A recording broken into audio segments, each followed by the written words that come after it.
நிறைய ஸ்டூடெண்ட்ஸ்க்கு வந்து பார்த்தோம் அப்படின்னா யூஜி வந்து நான் ஒரு மிடில் லெவல் காலேஜில் தான் படிச்சிருக்கேன். பட் பிஜி வந்து கொஞ்சம் ஹை லெவல் காலேஜில் படிக்கணும் அப்படின்னு ஆசைப்படுறேன். அந்த மாதிரி வந்து யோசிக்கிறாங்க.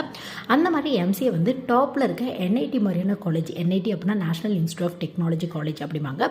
ஸோ இங்கெல்லாம் நீங்கள் வந்து பார்த்தோம் அப்படின்னா ஒரு எம்சிஏ கோர்ஸ், எம்சிஏ அப்படின்னா மாஸ்டர் ஆஃப் கம்ப்யூட்டர் அப்ளிகேஷன் அப்படிம்பாங்க. கம்ப்யூட்டர் லெவன்ட்டான கோர்ஸ், உங்களுக்கு ஒரு பிஜி கோர்ஸ்.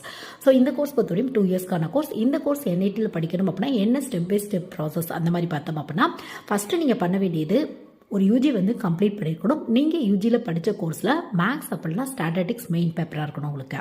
ஸோ அதுக்கப்புறம் நீங்கள் என்ன பண்ணணும் அந்த மாதிரி பார்த்தோம் அப்படின்னா நிம்செட் எக்ஸாம் வந்து ட்ரை பண்ணி பார்க்கணும். நிம்செட் எக்ஸாம் பொறுத்தவரையும் பிஇ பிடெக் முடித்தவங்க கூட வந்து ட்ரை பண்ணி பார்க்கலாம். ஸோ யூஜியில் படித்த கோர்ஸில் மேக்ஸ் ரெலவெண்ட்டான ஒரு மெயின் பேப்பர் இருக்குது அப்படின்னா கண்டிப்பாக நிம்செட் வந்து நீங்கள் ட்ரை பண்ணி பார்க்கலாம். இந்த நிம்செட் பற்றி ஃபுல் இன்டெப்த்தாக நம்ம சேனலில் வீடியோ அவைலபிளாக இருக்குது. ஸோ வேணும் அப்படின்னா வந்து செக் பண்ணி பார்த்துக்கோங்க. நிம்செட்டோட ஸ்கோர் பேஸில் என்ஐடி மாதிரியான காலேஜில் வந்து உங்களுக்கு சீட் கிடைக்கும். இன்ட்ரெஸ்ட் இருக்குது அப்படின்னா கண்டிப்பாக ட்ரை பண்ணி